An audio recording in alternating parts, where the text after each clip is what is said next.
You're looking at what may be the oldest breed of lapdog. In fact, the Maltese is one of the oldest breeds, period.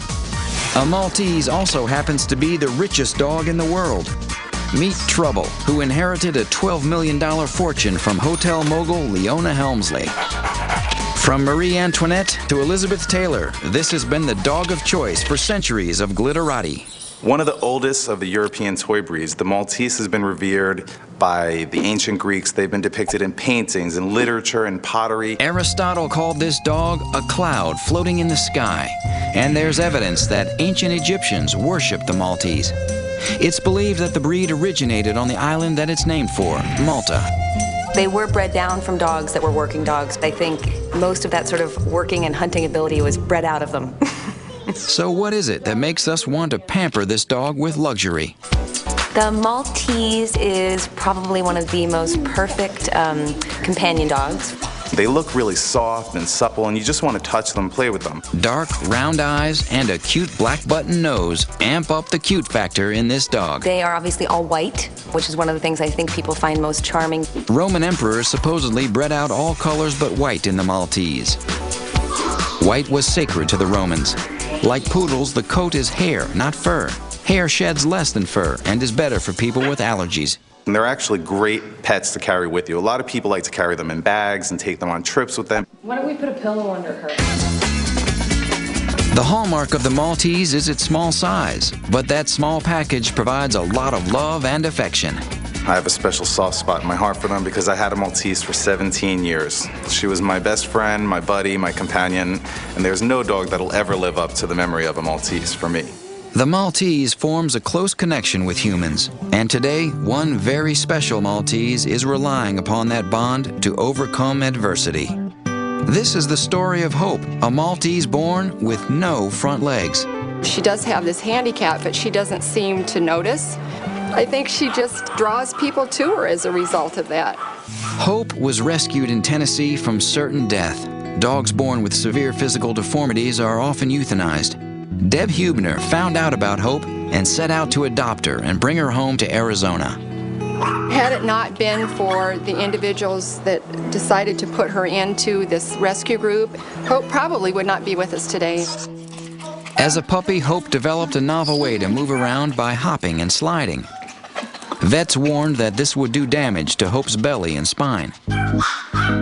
In Tennessee, Hope was fitted with wheels to support her body, but she quickly outgrew the first device. I knew that we needed to get something to help her with her mobility. I was fortunate enough that I met up with Randy and Lisa. Hi, Deb. Hey, Lisa. How are you? Who have been two awesome people that really care about Hope as much as I care about her. Randy and Lisa make prosthetic devices for humans.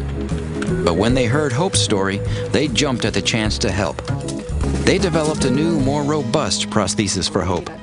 On a human, we'd actually make an artificial limb, but with Hope, it's a little hard to do that. We made more of a cradle, and then we attached wheels below that and tried to make it biomechanically sound to kind of match her anatomy. Today's challenge, make some tweaks to the height of the device and give Hope even more mobility. Oh, you're doing so good. Look at you. After some adjustments, Hope's ready to roll.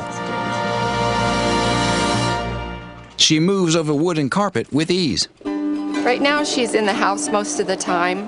Deb's goal is for Hope to be able to go outside with the other dogs. With the rock and the cement that we have here in Arizona, it's pretty difficult for her to get around. The new wheels make a world of difference for Hope. On flat surfaces, she has no problem. But how will she do her first time on the grass? This is a big step for her to come out here into the grass and be able to move around. Hope loves her new wheels. It may seem like a small step for Hope, but this is a giant leap for disabled animals everywhere. They gave Hope a chance, and I'm glad they did because her spirit, her little personality is awesome. You want it? You gotta come just a little further. Come on, come on. What we can learn from Hope as people is not to judge others. It's not about appearances. It's all about the fact that she's still a loving, caring, viable member of our family. Hope's triumph over adversity is a credit to Maltese everywhere. She also exemplifies the adaptability of the Maltese. The breed does well in many environments. If you're somebody who wants a dog who's going to go hiking with you or on long walks, while Maltese can be very athletic, keep in mind that for every step you take, they're probably taking 5 to 10 steps. This breed is smart, but beware of pampering it too much as a puppy. These dogs tend to become overly dependent on their owners. It's very important to train them that it's okay to be alone if you want to be able to leave the house without them causing a problem with your neighbors. When it comes to grooming, the long-haired Maltese is not a cheap date.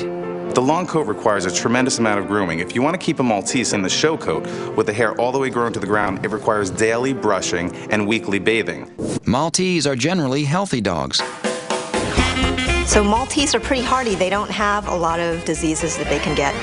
One condition that a lot of them get, though, is dental disease. You want to make sure that you can brush their teeth regularly, about 3 times to 7 times a week. Maltese have great temperaments, but families with small children should be wary of getting a Maltese. They are physically more frail than a lot of other dogs. If you have children and you carefully supervise them, then it might be appropriate. So, in general, Maltese are very adaptable dogs. They're considered healthy but are prone to dental problems and need their teeth brushed several times a week. They require a lot of grooming, especially if you want to keep them in show coat. These dogs are usually easy to train, but start early and don't pamper them too much when they're young.